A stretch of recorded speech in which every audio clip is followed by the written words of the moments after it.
Indonesia dikenal sebagai negara agraris, memiliki sektor pertanian yang menjadi tulang punggung untuk memenuhi kebutuhan pokok pangan. Saya, Munah Nuryatri dari Program Pascasarjana Universitas Lampung, Program Studi Kesehatan Masyarakat.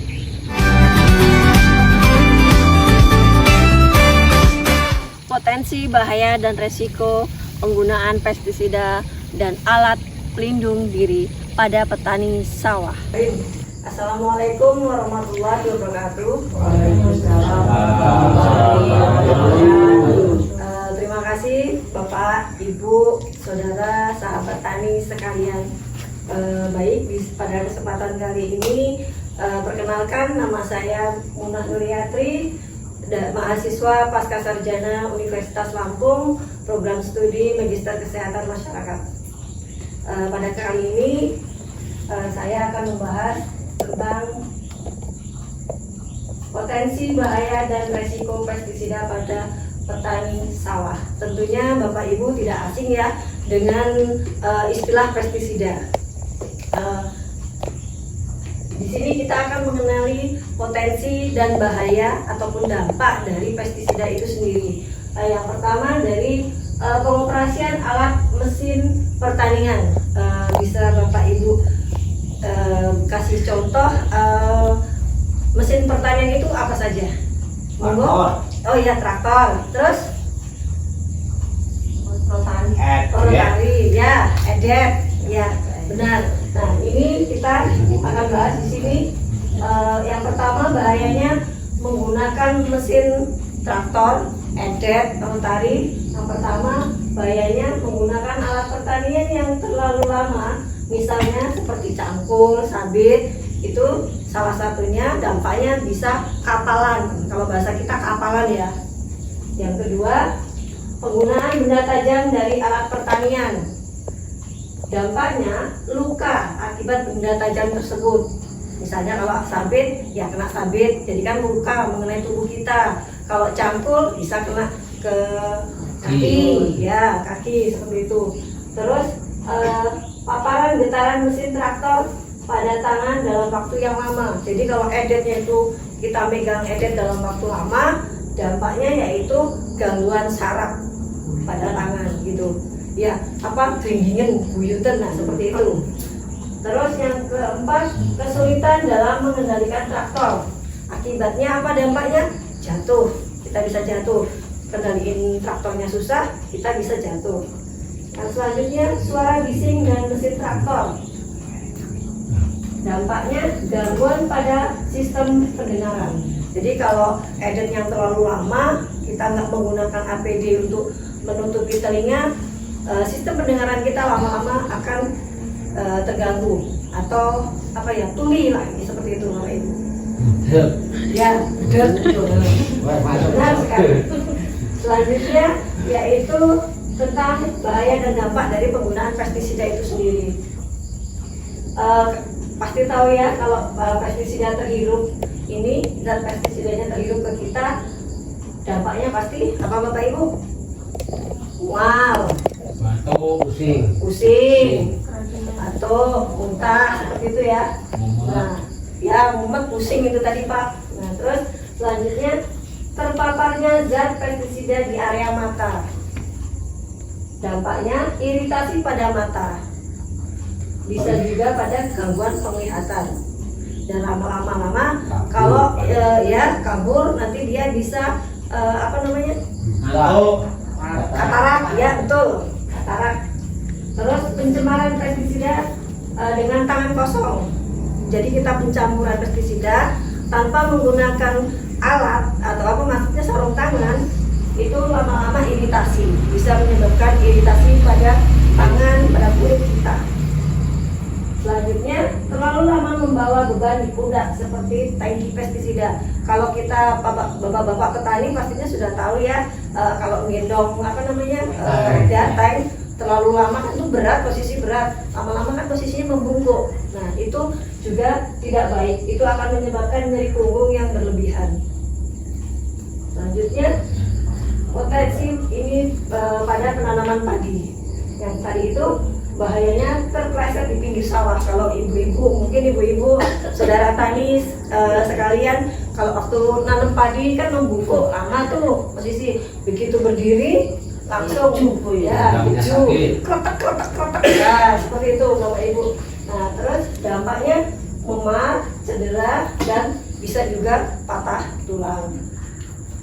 Terus tidak menggunakan alas kaki, itu kan.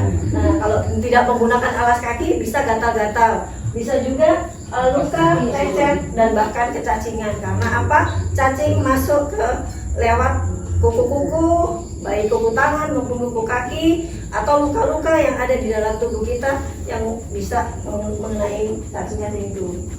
Terus posisi membungkuk tadi ya, menyebabkan nyeri punggung. Terus selanjutnya terpapar sinar matahari terlalu lama. Sinar matahari terlalu lama, ya gosong, iritasi gitu tadi ya, iritasi. Glowing. Nah yang lebih ininya lagi bisa menyebabkan kanker kulit kalau terpapar matahari terlalu lama. Nah, pentingnya penggunaan alat pelindung diri pada kelompok tani. Bapak Ibu sekalian, ada yang tahu APD-nya itu seperti apa? Bisa disebutkan? Contoh APD. Oh iya, masker, topi, terus sepatu boot, sarung tangan, ya, terus baik semua jawaban Bapak Ibu itu benar. Kita lanjut lihat. Nah, kita menggali sedikit tentang alat pelindung diri, pengertian alat pelindung diri. Alat pelindung diri itu yaitu digunakan untuk melindungi pekerja dari kecelakaan atau penyakit yang disebabkan adanya kontak atau paparan dengan bahaya potensial lingkungan tersebut. Itu bisa baik berupa sifatnya bisa fisik, kimia, biologi maupun yang lainnya. Kita bahas satu-satu ya Bapak Ibu. Bahaya fisika. Iklim panas atau paparan sinar matahari yang terlalu lama tadi menyebabkan apa? Glowing, gosong, kanker kulit yang paling bahaya, benar sekali. Selanjutnya getaran dari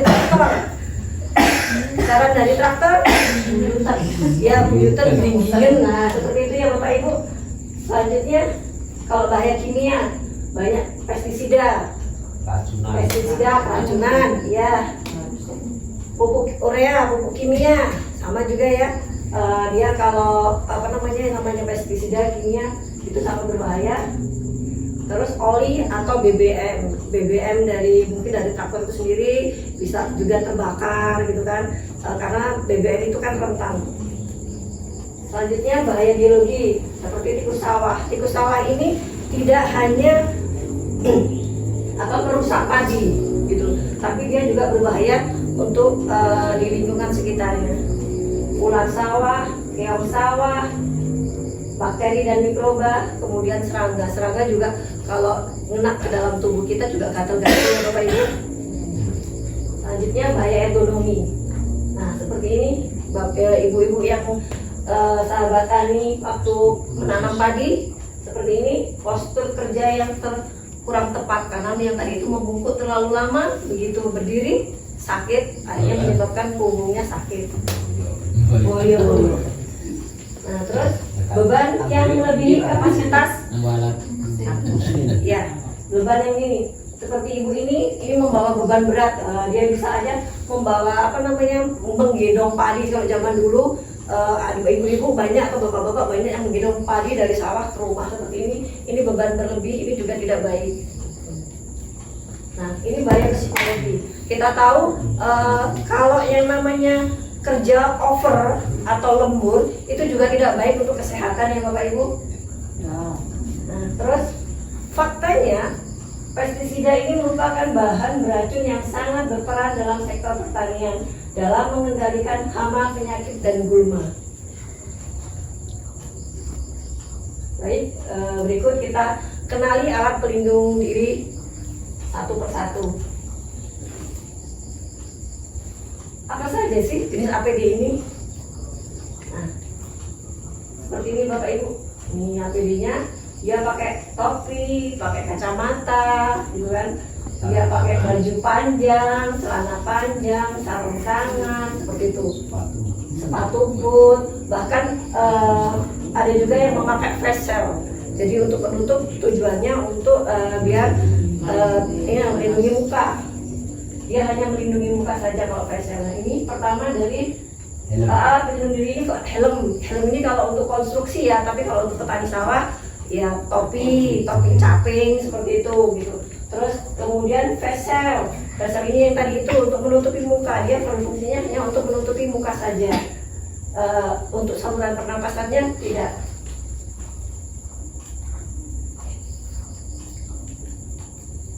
Terus earmuff atau penutup telinga ini untuk yang bajak traktor tadi itu, biar nggak bising telinganya, nggak tuli seperti itu. Nah, terus ini air plug. Nah ini seperti ini untuk menutupi telinga juga. Ini masker, tapi kalau ini kan untuk perusahaan besar seperti sawit seperti itu. Tapi kalau kita sahabat petani di sawah, kita bisa menggunakan masker medis aja sudah cukup. Terus selanjutnya sarung tangan. Ini tadi tujuannya untuk biar tangan kita tidak iritasi ya dengan campuran pestisida atau yang lainnya gitu. Terus wear pack ini kalau untuk petani sawah ya cukup dengan baju panjang saja tidak apa-apa. Kalau ini kan kayak zaman Covid dulu ya Bapak Ibu, ini seperti ini pakaiannya jadi kayak Covid dulu. Tapi kalau untuk petani sawah ini kita bisa menggunakan yang penting celana panjang, baju panjang gitu, itu udah cukup bisa digunakan. Selanjutnya sepatu boot seperti ini, dan ini kacamata. Nggak apa-apa di sawah pakai kacamata hitam, yaitu tujuannya ya, atau blue red atau apa namanya tadi gaul Bu. Ya nggak apa-apa Bapak Ibu, kan itu untuk menghindari kita dari paparan sinar matahari gitu. Kayak sombong lagi Bu. Selanjutnya, nah kecelakaan akibat pestisida pada manusia sering terjadi, terutama dialami oleh orang yang langsung melaksanakan penyemprotan. Ini sering ya Bapak Ibu, apa namanya? Yang bukan yang petani yang penyemprot ini langsung ini terpapar ini, dia mengalami kontak langsung terjadi. Pestisida merupakan bahan beracun, oleh karena itu faktor keamanan pada saat melakukan penyemprotan harus mendapat perhatian baik pada manusia maupun lingkungan sekitarnya. Nah, penggunaan pestisida harus memenuhi 6T. Ada yang tahu Bapak Ibu 6T? Belum. Oke, kita bahas satu-satu ya. Ya. Satu, yang pertama tepat sasaran. Yang kedua tepat mutu. Yang ketiga tepat jenis. Tepat waktu penggunaan, tepat dosis, dan tepat cara penggunaan. Dari sini kita kan bingung kalau Bapak Ibu waktu di sawah harus ngapalin ini kan bingung nih. Kira-kira biar mudah untuk mengingatnya, ini enaknya untuk ingatnya gimana Bapak Ibu? Tepat sasaran, tepat mutu, tepat jenis, tepat waktu penggunaan, tepat dosis, tepat cara penggunaan. Kalau disingkat kira-kira apa? Satuan pesing. Ya, enak nggak? Satuan pesing. Jadi tepat sasaran, tepat sasaran, tepat mutu. Ini tepat jenis ini dari kan tadi satuan ya, diambil A-nya, tepat jenis, tepat waktu penggunaan A dan N-nya kan satuan, dosis, jadi pesing jadinya gitu. Jadi biar kita mudah mengingatnya satuan pesing. Sasaran, mutu, jenis, waktu penggunaan, dosis dan penggunaannya. Paham Bapak Ibu di sini? Paham. Lanjut. Resiko yang ditimbulkan akibat tidak mematuhi 6T tadi. Yang pertama, masalah kesehatan. Masalah kesehatan di sini terpapar pestisida sehingga menyebabkan keracunan atau bisa sampai dengan kronis, dermatitis, ispa ISPA tahu Bapak Ibu? Saluran pernapasan. Ya, infeksi saluran pernapasan akut, resistensi hama, organisme non target ikut terbunuh. Artinya misal niatnya mau menyemprot Palang sangit. tapi Ikannya ternyata mati. ikannya ikut mati, benar seperti itu. Jadi organisme lain ikut gitu. Pencemaran lingkungan tanah dan air, jelas ya Bapak Ibu, kalau penggunaan pestisida terlalu lama itu maka unsur hara tanahnya pun juga tidak lama-lama akan tidak baik. Kalau air jelas, kalau pestisida mengenai air akan tercemar ya, seperti tadi itu ikan pada mati seperti itu. Terus penyimpanan pestisida, yang pertama biar lebih aman pestisida itu jauhkan dari jangkauan anak-anak dan makanan. Jadi jangan deket-deket sama anak-anak ataupun makanan, karena bisa nanti salah ngambil. Banyak kejadian yang salah, dikiranya minuman, taunya diminum akhirnya jadi racun, meninggal seperti itu. Terus selalu gunakan alat pelindung diri dengan benar. Seperti tadi Bapak Ibu yang sudah saya sebutkan di awal, APD-nya banyak ya, dari topi, kacamata, terus masker, sarung tangan gitu kan, sepatu gitu. Terus jauhkan, baca label di kemasan pestisida dan pastikan dosis pemakaiannya sesuai. Jadi sebelum kita mencampurkan pestisida tersebut, kita baca dulu labelnya, jadi biar nggak salah. Terus jauhkan anak-anak dari tempat penyemprotan pestisida. Jadi waktu kita nyemprot ke sawah, ya anak-anaknya biar di rumah saja, nggak usah diajak ke sawah. Nanti kalau kena malah bahayanya double 2 kali gitu kan. Kalau nggak ada yang ngomong gimana? Ya diajak tapi jauh dipinggirin gitu, nggak diajak pas nyemprot juga deket-deket gitu, seperti itu Bu. Ada disemprot. Ya. Saya mau semprot. Ya. Nggak pilih. Terus ya, yang kelima, buang atau kubur bekas pestisida yang kosong di tempat yang jauh dari sumber air. Jadi kalau bekas pestisidanya udah habis, itu dibuangnya jauh dari sumber air atau dikubur seperti itu biar tidak berbahaya. Ya, kalau dijual di rongsokan bisa juga itu kurang bagus Pak, karena nanti bisa mencemari yang lainnya atau nggak tahu kena tangan, kena ke mulut gitu. Terus yang kelima, jangan menyemprot pestisida dengan melawan arah angin. Ya, pasti bapak petani ini udah paham sekali kalau nyemprotnya arah angin, ya wis gitu kan, bablas angin ini gitu kan ya. Nah, terus yang ketujuh, cuci tangan dengan sabun setelah penggunaan pestisida. Jangan lupa ya bapak-bapak, kalau habis menggunakan pestisida, kita cuci tangan kita dengan sabun dan air yang mengalir. Yang kedelapan, bila pakaian terkena pestisida, segera cuci bersih dengan air dan sabun. Jadi Dibuang toh? gimana Pak? Enggak dibuang itu. Jangan, biasanya kan eman-eman gitu Pak.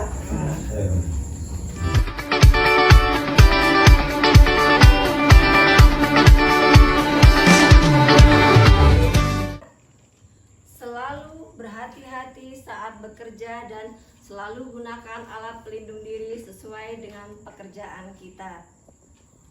Petani sehat, Indonesia kuat. Dari sini ada yang ingin didiskusikan Bapak Ibu? Monggo, ayo kita diskusi biar lebih seru gitu loh. Ada yang mau ditanyakan Bapak Ibu? Ada. Ya, gimana Pak? Petani desa kan nggak biasa menggunakan masker, Iya. nggak biasa menggunakan APD. Ya, Kalau ada kemungkinan pemerintah bisa memberikan bantuan kepada kelompok tani sehingga petani desa bisa menggunakan APD secara cuma-cuma dari pemerintah. Kalau ada kemungkinan, Iya. gimana itu solusinya? baik, terima kasih. Pertanyaannya bagus sekali Bapak. Dengan Bapak siapa Pak? Babang, Oh Pak Bambang, iya. Baik Pak Bambang, jadi begini ya Pak Bambang, kalau masker itu kan ya memang kalau ada disediain dari pemerintah pasti kita senang ya Pak, dengan yang gratis-gratis itu biasanya kita senang. Tapi sepertinya kalau masker itu kan mudah, maksudnya nggak mahal gitu. Jadi ya insya Allah terjangkau lah. Itu kan master paling cuma 1.000 perak gitu. Jadi kalau kan penggunaannya juga nggak tiap hari, insya Allah bisa lah Bapak Ibu semua menggunakan. Kalau semuanya bergantung kepada pemerintah, sepertinya itu ya wallahu alam bisa terkabul dan bisa bukan maskernya yang murah, tapi kan APD ada sepatu, Iya. sarung tangan, kacamata, itu kan banyak. Iya. Nah, itu. Oh ya, semoga ya Pak, semoga Bapak Presiden kita nanti kedepannya mendengar. Amin. Jadi APD itu kita bisa disuplai gitu, walaupun nggak semuanya mungkin ya beberapa dulu bertahap seperti itu. Terima kasih Bapak. Ada lagi Bapak Ibu yang mau kita diskusikan? Ayo, tandur main cepat, di ngono dulu. Terima kasih atas waktu yang diberikan pada kesempatan kali ini. Jujur saya pribadi sangat senang sekali bisa berjumpa dengan Bapak Ibu sahabat tani sekalian. Saya mohon maaf apabila ada penyampaian saya yang kurang pas. Saya mohon maaf yang sebesar-besarnya. Saya akhiri, wabillahi taufik walhidayah. Wassalamualaikum warahmatullahi wabarakatuh. Waalaikumsalam.